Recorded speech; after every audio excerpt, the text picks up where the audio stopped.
谁能想到我有这样的继父呢？罩得住！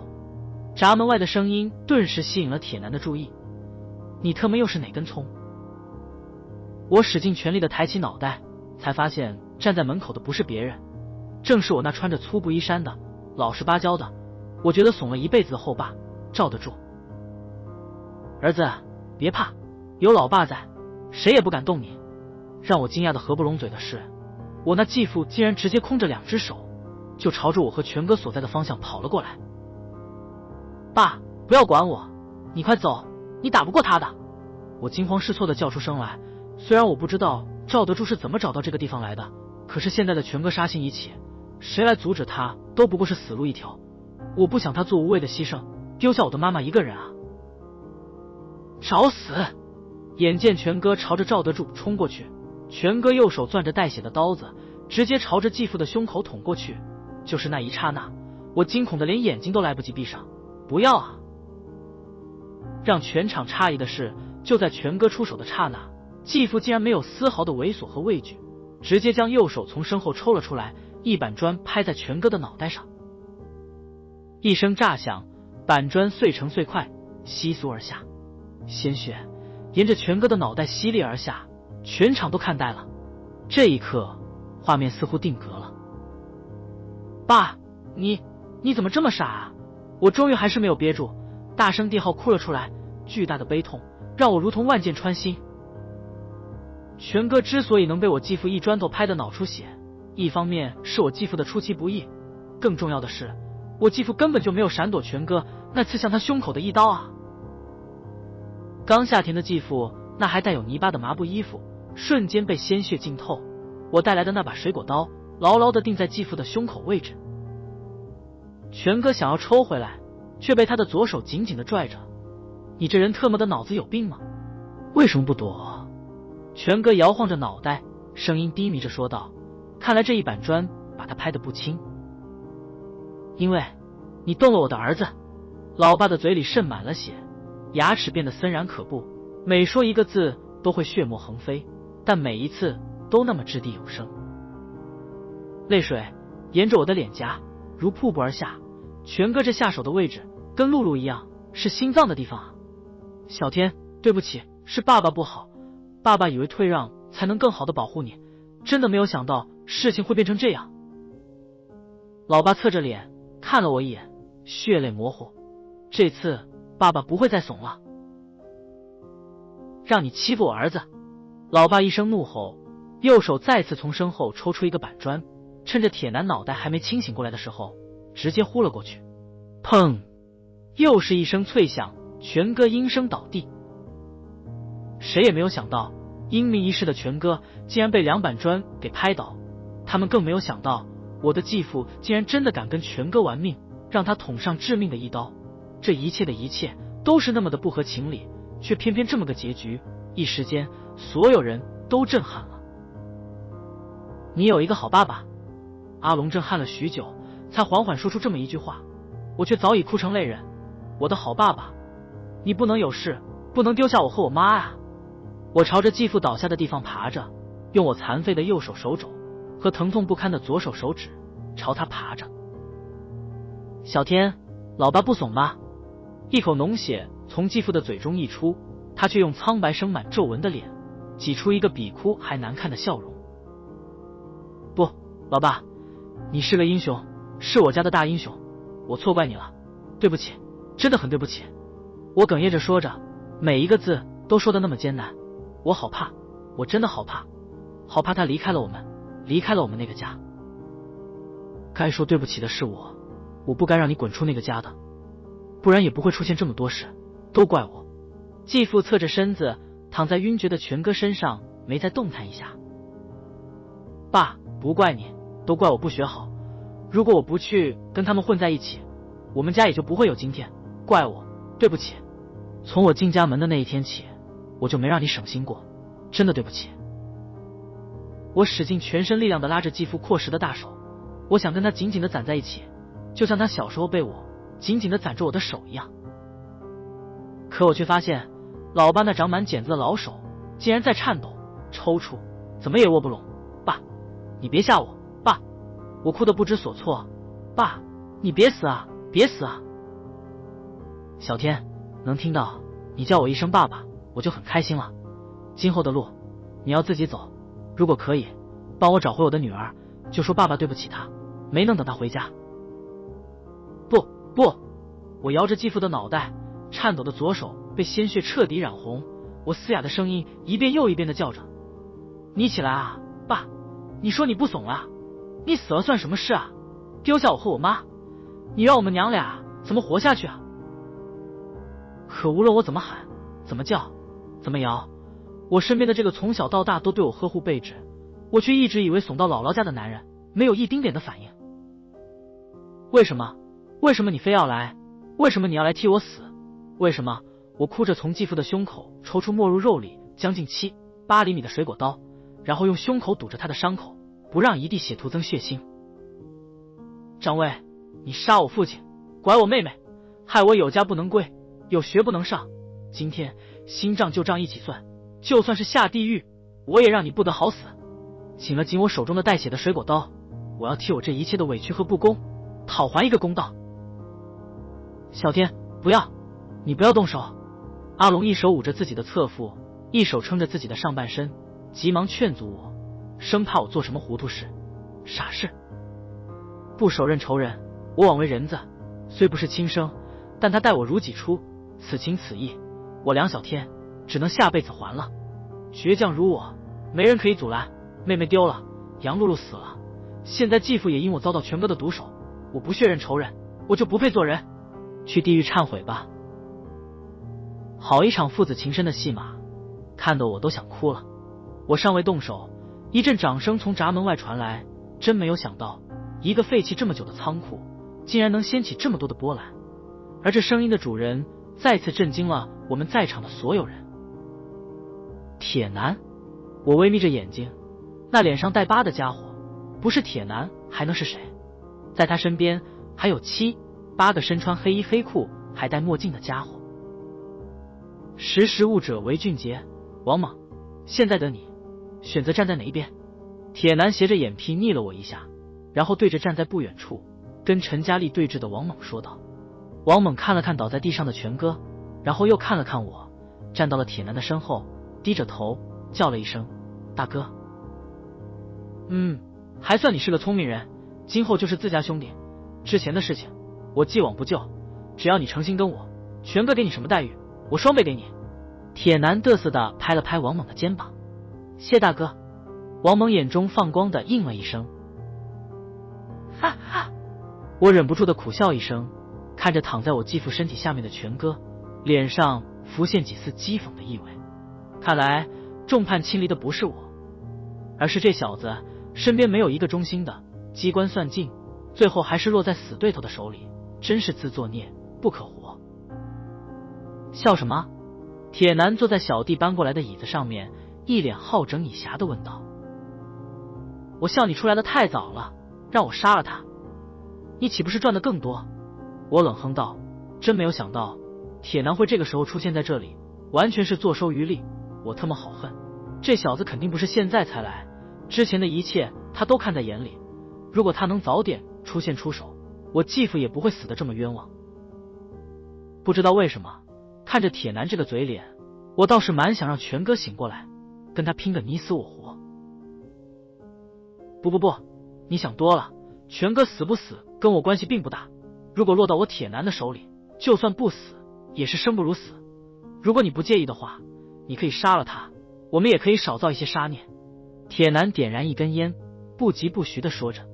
真没有想到，我一直以为四肢发达头脑简单的铁男，竟然也有着深不见底的城府，竟然这么沉得住气。那你想怎样？我直视着铁男，从进门到现在，铁男都没有对我动手，肯定是有什么计划和打算，不然不会坐下来跟我逼逼。别紧张，我铁男这人黑白分明，既然我表弟不是你杀的，我自然不会难为你。再说，我是来跟你商量谈合作的。铁男不疾不徐地说着，声音虽然难听，但是言语之中，我确实没有听出对我生命有威胁的信号。合作？我一愣，在这么个场合谈合作？不错，我想你跟了杨露露这么久，脑子也肯定变得好使多了。铁男似乎看出杨露露在我心目中的分量，接着说道：现在你后爸死了，我想你也不忍心家里就剩下一个老妈吧。再说你还没有找到你的妹妹，有什么话直接说，不用拐弯抹角。我讨厌扯些其他的，要说什么直接说。哈哈，爽快人，我喜欢。铁男点了点香烟，抖掉上面的烟灰，接着说道：你还有很多事情没做完，肯定不想就这么结束吧？虽然你被黑白两道通缉，但我可以帮你。什么条件？我心中惊讶，但还是不形于色的反问道：如果铁男真的有这等本事的话，那我还真不想死。毕竟妹妹没有找到，老妈也需要人养老，我还答应了杨露露替她照顾好她妈妈。果然是个聪明人，那我也就不说废话了。铁男顿了顿，接着说道：全哥这次肯定是栽了，婉欣姐回来是绝对不会放过他的，如此一来，全哥所负责的业务就会寻找新的代理人。我指了指自己，你不会告诉我这个人是我吧？正是。全哥露出一个饶有深意的笑容，点了点头。我知道你要问为什么不是我接管全哥的业务，我可以明确告诉你，有婉欣姐在，就绝不可能让我一人独大。而且我哥虽然跟婉欣姐私交不错，但他显然不想我跟我哥势力太大，他必然会寻找新的代理人，一来发展下线，二来掣肘于我。与其让其他势力参与进来，倒不如掌握在我铁男手里。你的意思是，你帮我推上这个代理人的位置，还有解决目前我所遇到的所有麻烦，但是要听命于你，还不能让婉欣姐发现？我沉着脸反问道。不错。铁男使劲地吸了一口烟，问道：怎么样？好，我答应。我不假思索地说道。不再想想？铁男笑着反问道。我还有其他的选择吗？我白了铁男一眼。不过我有个要求，可我不太喜欢讨价还价。铁男用小拇指挠了挠耳朵，似乎不太想听下去。那你应该知道，我要是不答应，全哥这边的人又全军覆没的话，不知道婉欣姐会怎么想呢？我学着铁男用无所谓的口吻说道。你……铁男挺直了背，朝着我瞪了瞪眼，见我无动于衷，才松了口气。说吧，你的要求是什么？我看了一眼阿龙，淡淡的说道：让阿龙跟在我身边，这也算是我对阿龙的一种弥补吧。今天这事谁也不知道铁男会怎么处理，不过不得不说，决定权都在他的身上，我能争取最大的利益，就是让我身边还活着的人安全。小天，你……阿龙脸色苍白的看着我，半天说不出一句话来。大哥，阿龙是芙蓉社的人。让我意外的是，铁男身后一个戴着墨镜的胖子低下头来劝阻着，这让我一阵不爽。死胖子，阿龙是哪儿的人，关你鸟事？好，没问题，不过我可有言在先，如果你不听我的话，小心你身边人的安全。铁男丢掉手中尚未燃尽的香烟，站起身，用脚踩了踩。待会警察会过来，别忘了你答应过我的什么，帮你洗脱罪名的东西在那女人的胸罩里面。胸罩？我微微一愣，使尽全身力气挪到郊区已经逐渐冰凉的露露身边，颤抖地将左手放在她的胸口位置，这才发现一些异样，那里似乎搁置着什么东西。我还没有伸手拿出来，就听见闸门外传来一阵急促的脚步声，还有十分刺耳的警笛声。好了，我们走。铁男看了一眼阿龙，然后在他的示意下，陈佳丽被他带走。这么多人在，手里都拿着家伙，就算陈佳丽想要反抗，也只不过是做无谓的挣扎而已。看着铁男带人离开，我跟阿龙眼中都流露出无奈的神情。真没有想到，这个小小的仓库里面竟然会发生这么多的事情，而我更是心如死灰。本来我来这个仓库的时候就做出了死的觉悟，到头来死的却不是我，而是跟我如此亲近的人。警察来了，一同前来的还有我的老妈。见到她的那一刻，我真想找个地缝钻进去，不过事情总算有了个了结。原来杨浩出事后，关注杨露露的可不止全哥一个人，只是铁男隐藏在暗处，没有全哥那么明显。全哥通过威胁的手段让杨露露对其言听计从，不然就对伯母下手，杨露露迫于无奈才会让我前往这个仓库。在杨浩出事后不久，我家就被警察布控了，这一点就连全哥都无法插手进来。当时我给家里人打电话的时候，监控民警其实已经通过技术手段锁定了我的位置，不过具体位置信息并不清楚，需要较长时间的摸排。只是没有想到，这个时候的铁男派人送出了我的信息，为的不是引来我的爸妈，而是将警察带来给全哥一锅端。铁男跟在全哥身后，暗地里在仓库布控。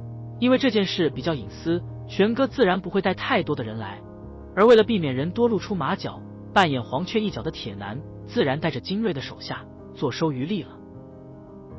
事后，警方从杨露露的文胸里面发现了一个有着巴掌一半大小的录音器，再加上铁男派人送来的仓库的录像设备和资料，这下人证物证据在，全哥想要挣脱都难了。而庆幸的是，我让我妈联系到的律师，他很爽快地接了我的案子，在庭审现场中口灿莲花，妙语连珠，为我做无罪辩护。最后经过法院审理，判我无罪，当庭释放。全哥现场受审的时候表现得异常冷静，鉴于他未满18岁，法院判了有期徒刑15年。全哥当庭表示服从判决，不予上诉。我想他的这个态度肯定是因为婉欣姐也来了庭审现场吧。唯一觉得遗憾的就是涉嫌故意杀人罪的陈佳丽并没有来到庭审现场。据说警方现在全网通缉，还没有抓到人。其实全哥交代了，他是幕后指使人，就算陈佳丽真的落网了，也不会判得很重。不过现在消失的他是不是还活着，就不得而知了。这一次的案件比较大，涉及3条人命，被我们平川市法院判定为418重大刑事犯罪案件。鉴于破案时间快，效率高，不少参与民警都获得表彰。我也是纳闷了，既然这么大的刑事案件，怎么就这样草草了结了呢？全哥幕后的东西都没有调查出来，好吧？当然，我也能想到，这肯定是上面有什么不可抗力在阻拦着，至少压着。我看新闻里面都是草草提了一下。来，过了这火盆。老妈把我带回家，在门槛后面放了一个火盆，里面烧着正旺的火苗，蹿得有半米多高。脚跟使力，轻轻一跃就跳过火盆，只是进了大门，看着厅屋里面放置在神柜上面继父的黑白遗像，我沉默了半天。想不到之前放的是小凤的，现在就换上了继父的。如果当初不是我那么任性的话，恐怕现在结局都不一样了。小天，你爸走了，家里就剩下我们娘俩了。老妈找了一个灰尘较少的椅子坐了下来，语气哀伤地感叹着。妈，对不起，都怪我不懂事。我走到老妈的跟前，双膝跪下，如果不是因为我，这一切的一切都不会发生。傻孩子，你这是干嘛？老妈把我扶起来，这一切都是命啊，怨不得他人。老妈擦了擦眼泪，语重心长地说道，我这最大的心愿啊，就是盼你快快长大成人，有了这次的教训，孩子，你也该长大了。会的，一定会的。我咬了咬牙，今后老爸不在，我就是这个家的顶梁柱了，我会好好照顾您，照顾好这个家的。老妈拍了拍我的肩膀，然后走到老爸的遗像旁边，得住啊，小天回来了，多亏了你，他才能平安回来，你就放心去吧。只要我秀兰还在这世上一天，就不会放弃寻找小凤，你就安心的走吧。爸，您放心，我一定找到妹妹的，一定。看着继父的黑白遗像，我的心忍不住的一沉，这世上就剩下我妈跟小凤是我的亲人了。小天，这个你拿着，必须要的时候再用吧。老妈递了一个30万的存折给我，这确实把我给吓了一跳。这钱哪来的？我有些纳闷，以继父种田的收入来看，只能勉强温饱，是万万存不了这么多钱的。这30多万的天文数字是从哪儿来的？之前村里来了一个卖保险的，你爸背着我们买了一份高额保险，这是他留给我们娘俩的，好不让我们在他走后受苦。老妈哽咽着说道。爸他料到自己会有这么一天，我忍不住的问出口，按理说不对啊，赵德柱的个性老实巴交的，也没有前瞻性的眼光和心思，怎么会想到这些？而且刚买了保险就出事，能算得这么准？我也不知道，就是前天家里来了几个人，说是你同学，找你爸私底下聊了些什么。我问他，他也没说，只是那些人走了之后，你爸就变得沉默寡言了。我虽然心里担心，但也不好追着问。老妈叹了口气说道：难道那些人是铁男派来的？我在心里默默地念叨着，如果真的是铁男做的话，那他的动机又是什么呢？小天，你在想什么？叫你半天都不应，是不是身体不舒服了？老妈在一旁关切地问道。没什么。我回过神来，将那个存折递回给老妈。妈，这钱你拿着，以前叔在世的时候你管这些钱，现在叔走了，你还是得管。今天有些累了，我先休息了，你也早点睡吧。我把自己关在屋内，却怎么也睡不着。再过1个多月就要高考了，以我这能力，显然是上不了大学的。不过为了我的这个高中毕业证，明天这学还是要上的，只是不知道该怎么处理跟校武术社的关系了。铁男真的有这么大的本事，帮我都摆平吗？陈佳丽又会被他们怎么处理呢？带着种种不安的情绪，我熬过了一夜，直到第二天一大早，我早饭都没吃的，就奔着往学校去。一个班去了3个学生，这让我们高3、6班饱受外班的争议，班内的氛围也前所未有的沉重。陈佳丽、杨露露、杨浩，一个失踪，2个去世，都是花季少年。学校特地为此开了全校大会，讲的都是些珍爱生命的话题。不过鉴于高3是毕业班，大会并没有持续多久。不过这大会我并没有参与，而是直接被人带到了体育馆3楼校武术社婉欣姐的办公室。婉欣姐，偌大的办公室里面，就我跟婉欣姐2个人，布置考究的办公室里一尘不染，可见婉欣姐的洁癖如何了。这次的事情是不是要跟我解释下？婉欣姐端着一杯温水坐到沙发上，好整以暇地看着我。我就知道这女人会追问我整件事的来龙去脉。好在我昨天晚上已经想好了说辞，就按照事情本来的发展顺序来讲。当然除了蓄意抹黑全哥之外，我略去了关于铁男的事情，包括杨浩就是铁男表弟的事情，这是我可以不说，哪怕婉欣姐知道，我也有理由说我不清楚的事情，能不说我自然不会多说。经历了这么多，我算是看明白了，想要活得久，就必须懂得生存之道。我讲完了片刻，林婉欣才缓缓开口道：这件事不会这么简单，我还会派人去查。林婉欣的话让我心中微微一惊，不过脸上并没有形色表现出来。如果真让他查出来点什么，我怕我会跟着受牵连。婉欣姐，如果没有什么其他的事情，我就先出去了，这样的地方我不想多待。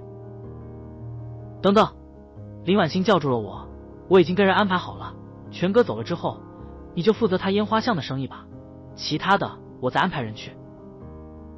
婉欣姐的话让我一愣，虽然心中有些预料，可是没有想到既然说来就来，一时之间有些惊愕。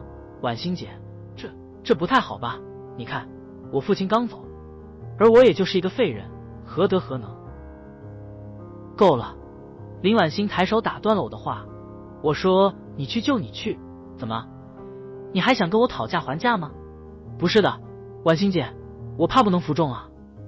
你看我这手都这样了，其实我真的很不想接任这个什么负责人，这样一来，岂不是真的按照铁男说的路子走下去了吗？我不喜欢命运被别人掌控的感觉，哪怕有一丝丝的可能，我也想争取一下。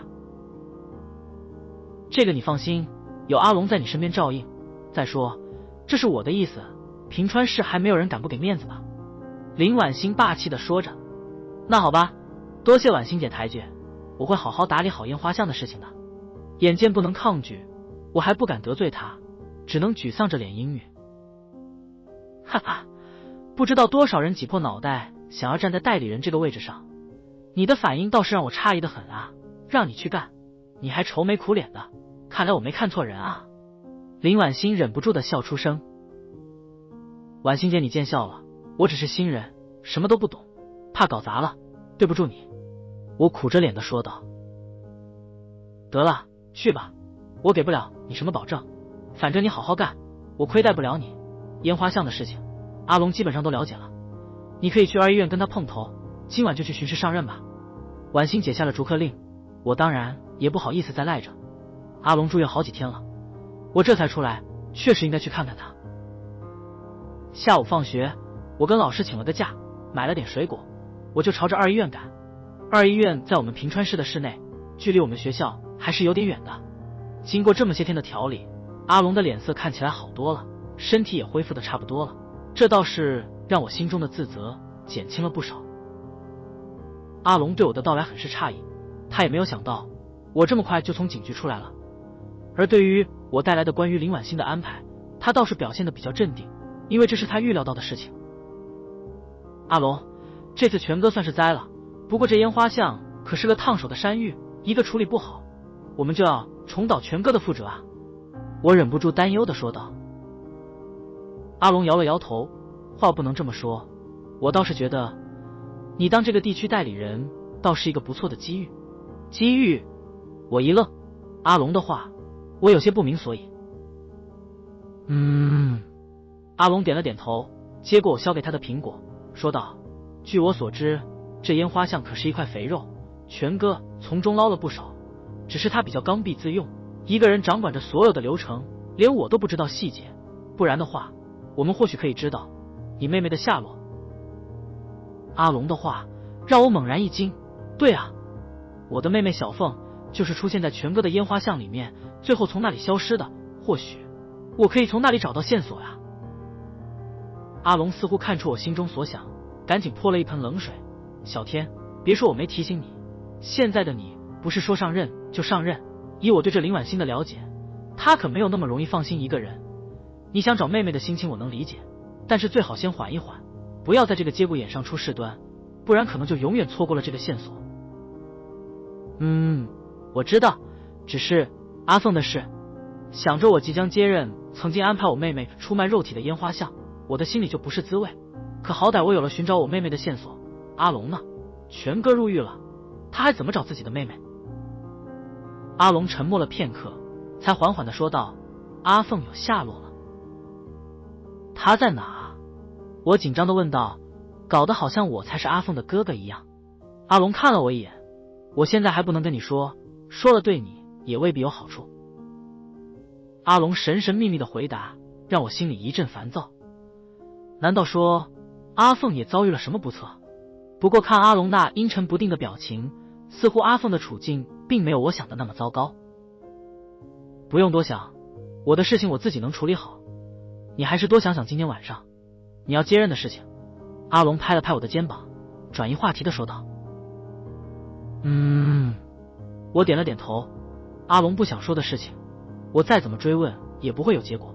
虽然阿龙的身世我了解一些，但我相信绝不仅仅如此，就好像他身上的纹身一样。沉默了一会，阿龙的主治医生过来检查了一下他的身体，确定没有什么大碍之后，阿龙以出去散心为由，给医院请了个假，说是出去走走。全哥的烟花巷一共有8条，分别在8个不同的地区，不过都在我们平川市内，其中市中心3条，郊区2条，农村3条。阿龙一边带我前去其中的一个据点，一边跟我讲述道：我还以为烟花巷就只有上次我见到我妹妹的那一条，原来足足有8条之多，这特么得坑害多少无辜的良家妇女。我虽然坏，但还是有点良知的好吧。就我上次去的那条烟花巷，怎么说也至少有20多人吧，8条那可是有100多号人啊，这规模可真不小，至少比我想象的多太多了。而我更担心的是，这么大的产业我真的能应付得过来吗？阿龙好像看出了我的心思，宽慰道：不用担心，每条烟花巷都有一个负责人，他们会定期向地区代理人，也就是现在的你汇报情况。一般而言，他们会负责自己所辖范围内烟花巷的生意和运营，不过主要还是按照你的意思去办。这么说来，我就是老大了，在我的地区我可以为所欲为了。我心中暗爽地说道。听阿龙这意思，我分明就是手握实权的大哥呀，这样的感觉特么真爽。原则上是这么说的。阿龙白了我一眼，接着说道：不过你可别忘了，你上面还有林婉欣看着，旁边还有铁男掣肘你，下面的人是不是真的把你的意思实行下去，有这些因素的存在，你觉得你真的能为所欲为吗？听你这么一说，我怎么感觉我像是个傀儡呢？阿龙的解释让我一阵尴尬。确实，铁男既然能帮我摆平这么多事情，而且预料到我会接任这个地区代理人，显然不会让我当得那么舒坦。以他掌握着我的把柄，我想要围绕他的意思都不行。那样一来，我这个地区代理人还有什么意思呢？从某种意义上来说，你连傀儡都不如。阿龙打趣地说道。不过话说回来了，你可千万别把你的情绪表现得太明显了。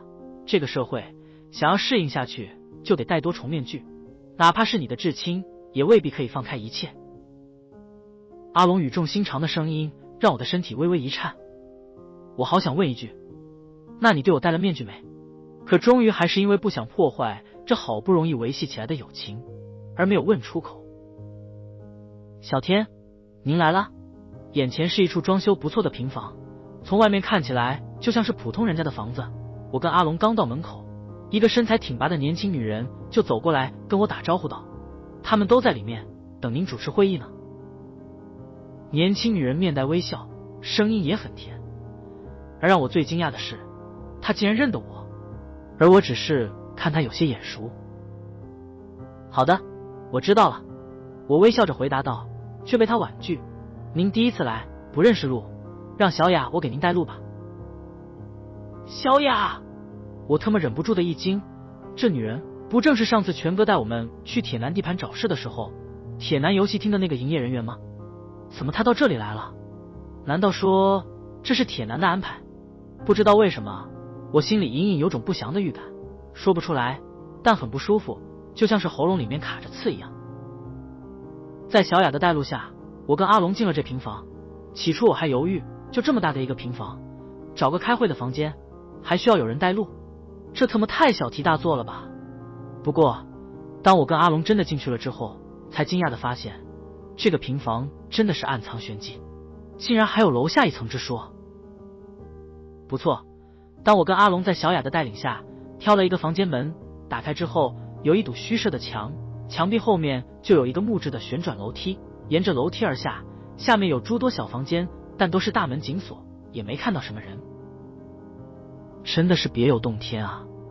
我忍不住的在心里感叹一声，想我跟着全哥也好久了吧，这样的地方还是第一次知道。